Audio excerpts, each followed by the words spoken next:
जय हिंद दोस्तों, स्वागत करता हूं मैं आप सभी के आपके अपने परिवार में। तो पूरा का पूरा इंटरनेट मेरे भाई एक ही कमेंट से छाया हुआ है और जैसे बच्चे पेपर देकर के आ रहे हैं सिर्फ मन में एक ही बात का संदेह है कि सेफ स्कोर क्या होगा, क्या हमारा कट ऑफ रहेगा। हमने सीजल 2024 का पेपर दे दिया तो मेरे भाई कितने मार्क्स पर हम क्वालिफाई कर पाएँ, क्या हमें मेंस की तैयारी करनी चाहिए कि नहीं, कौन सा शिफ्ट हार्डेस्ट है, कौन सा शिफ्ट ईजिएस्ट है, और ऐसे तमाम तरह के सारे सवाल हैं आपके। अभी कुछ लोग थंबनेल लेकर के आगे बढ़ गए होंगे कि मेरे भाई अभी तो पेपर बीता भी नहीं और आप यहाँ पर कट ऑफ की वीडियो लेकर के आ गए। तो उन बच्चों से मेरा एक ही अनुरोध है कि पहले मेरी वीडियो को आखिरी तक देखना और उसके बाद में तब जाकर के मेरे भाई कमेंट करना, क्योंकि काफ़ी लोग ऐसे होते हैं वीडियो देखते नहीं है, थंबनेल के आधार पर सीधा उल्टे सीधे मैसेजेस करना शुरू कर देते हैं।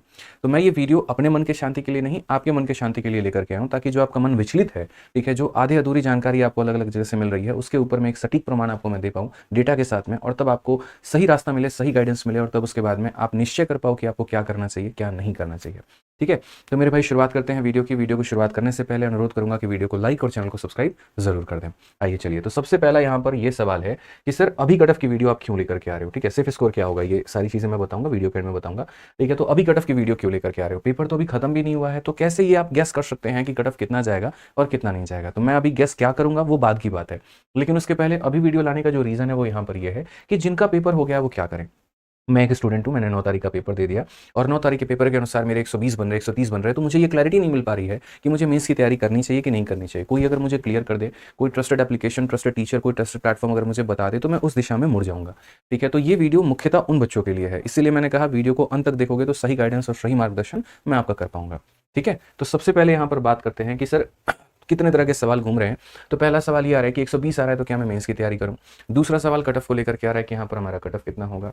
तीसरा जो डिबेट चल रहा है अलग अलग फेसबुक पेज पे, टेलीग्राम पर, हमारे को टेलीग्राम पर, कि हार्डेस्ट शिफ्ट क्या है, किसको हार्डेस्ट शिफ्ट घोषित कर दिया जाए। ठीक है, उसके बाद में चौथा यहाँ पर ये चल रहा है कि बिगनर क्या करें, जो बच्चे थे पहली बार, चलो हंसी मजाक में पेपर दे दिए। ठीक है, तो उसके बाद में अगला कदम क्या होगा, क्या उनको आगे मेंस कंटिन्यू करना चाहिए या प्री पढ़े, फाउंडेशन पढ़े, तो कहाँ से पढ़े।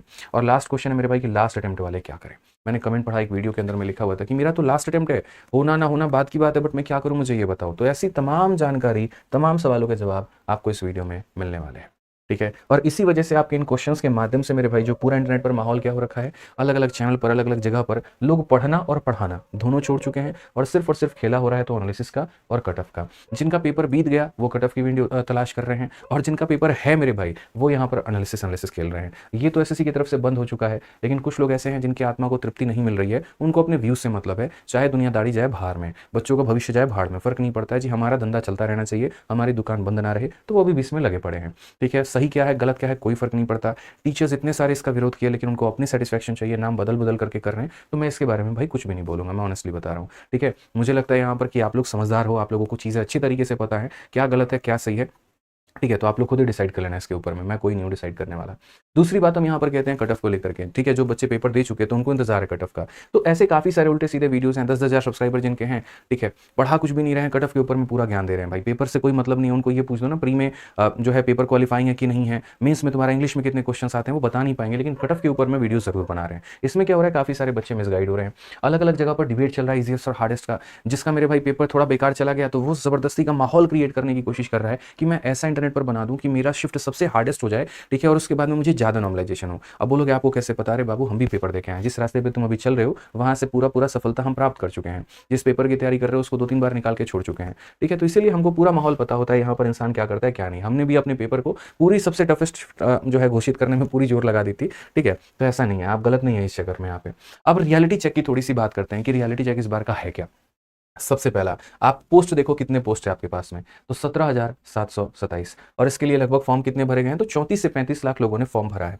लेकिन आपको एक बात जानकर के हैरानी होगी कि फॉर्म भरने वाले जितने भी लोग होते हैं ना, उसके आधे लोग ही सेंटर पर पहुंच पाते हैं, आधे लोग ही पेपर देते हैं, और बाकी के लोग क्या होते हैं, कोई जीडी की तैयारी कर रहा था फॉर्म भर दिया, कोई नया बच्चा था घर वालों ने कहा फॉर्म भरने को भर दिया, कोई यूपीएससी की तैयारी कर रहा था फॉर्म भर दिया, किसी ने कुछ नहीं देखा बस वैकेंसी देखी, उसको पता भी नहीं है सीजल के बारे में, फॉर्म भर दिया। लेकिन जब जैसे जैसे पेपर करीब आता है और जब वो देखते हैं एनालिसिस और बाकी चीज़ों को लेकर के, तो उनको लगता है मेरा नहीं होने वाला है, तो वो मेरे भाई नहीं जाते हैं। किसी का सेंटर दूर आ गया तो वो नहीं जाता है, इसलिए मात्र इसका आधा बच्चा ही अपीयर हो पाता है।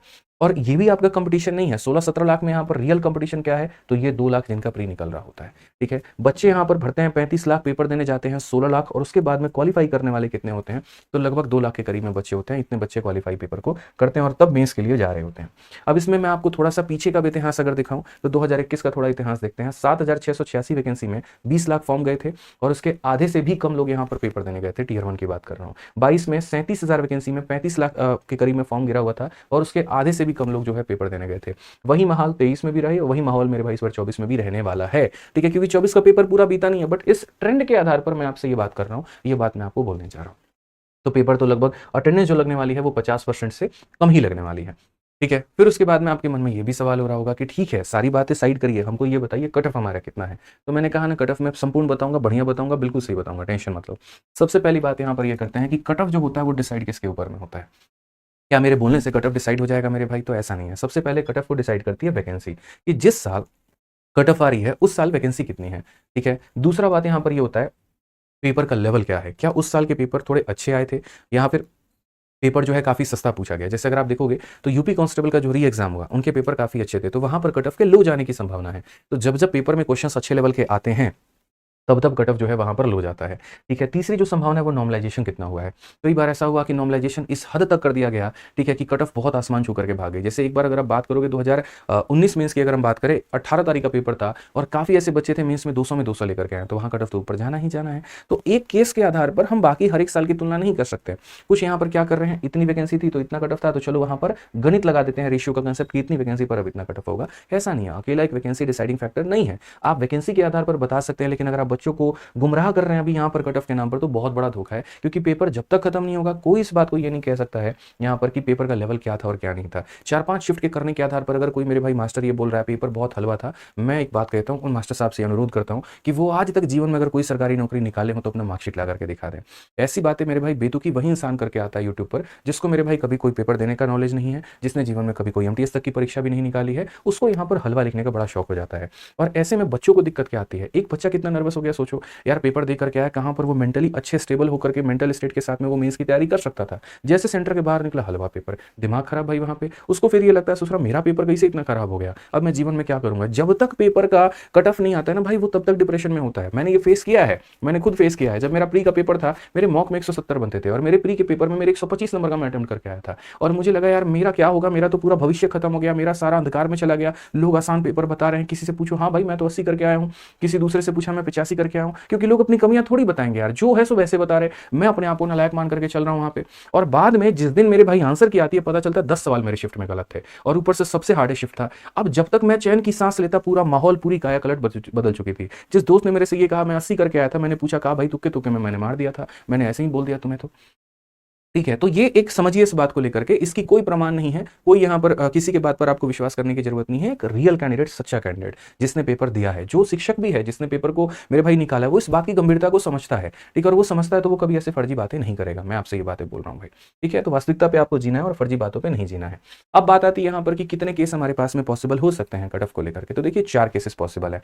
सबसे पहले यहाँ पर वो बच्चा है मेरे भाई जो प्री क्वालिफाई कर जाएगा और मेंस की तैयारी में लग गया है और वो मेंस की तैयारी कर रहा है, ठीक है। दूसरा बच्चा यहाँ पर क्या है जिसका प्री तो हो जाएगा लेकिन उसने मेंस की तैयारी शुरू ही नहीं की थी, वो इंतजार में था कट ऑफ के। तीसरा कौन सा बच्चा है जिसने प्री की तैयारी मेरे भाई यहाँ पर प्री नहीं निकला लेकिन वो मेंस की तैयारी में बहुत पहले से लग चुका है। और चौथा बच्चा क्या था जिसको पता था कि ना मेरा प्री होना है और इसलिए उसने मेंस की तैयारी शुरू नहीं की, ठीक है। तो पहला वाला बच्चा जो है मेरे भाई जो मेंस की तैयारी शुरू कर चुका है और जब रिजल्ट आता है प्री का तो उसका प्री भी निकल गया है, ठीक है। तो उसको कोई टेंशन लेने की बात नहीं है, वो मौज में है भाई, क्योंकि उसका डिसीजन बहुत अच्छा है और उसके एक्शंस बड़े अच्छे थे, तो कोई दिक्कत की बात नहीं आई। लास्ट वाला बच्चा भी मेरे भाई कहते हैं ना, more study more confusion, less study less confusion, no study no confusion. तो ये भाई भी बहुत मौज में है कि अरे हमें पता था हमारी औकात क्या है, हमसे पेपर नहीं निकलता इसीलिए हमने मेंस की तैयारी नहीं की, तो ये भी मौज में है, यानी इनका तो कोई टेंशन ही नहीं है। अब यहाँ पर आपके बाकी 2 केस बच जाते हैं, ये वाला और ये वाला, ठीक है।